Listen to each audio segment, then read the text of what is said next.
What was the UN Security Council's role in the Korean War? Have you ever wondered how the United Nations Security Council influenced the Korean War?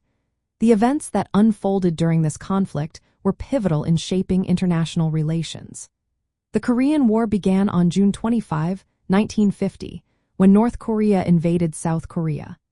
This invasion was backed by the Soviet Union, which played a significant role in supporting the North Korean military.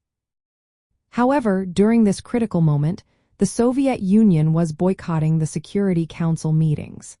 This boycott was in protest against the United Nations' decision to seat the Republic of China, also known as Taiwan, as a permanent member instead of the People's Republic of China.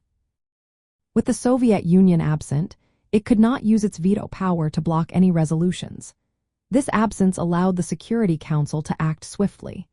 The first major action taken was the unanimous passing of Resolution 82.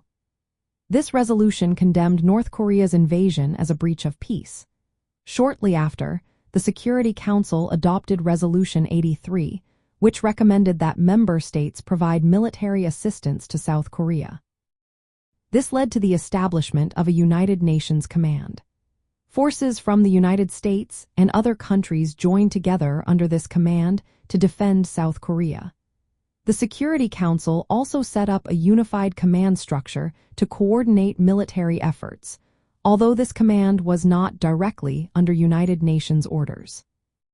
From the perspective of communist nations, the actions of the Security Council appeared to be heavily influenced by Western powers, particularly the United States.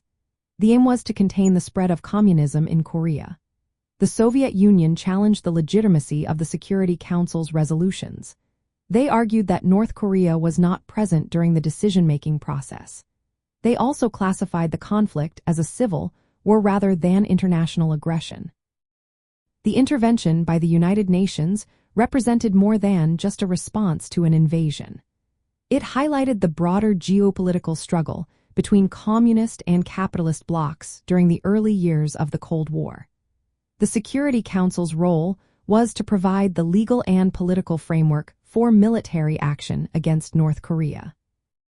This role was shaped by the absence of the Soviet Union's veto and the strategic interests of Western powers opposing communism in the region.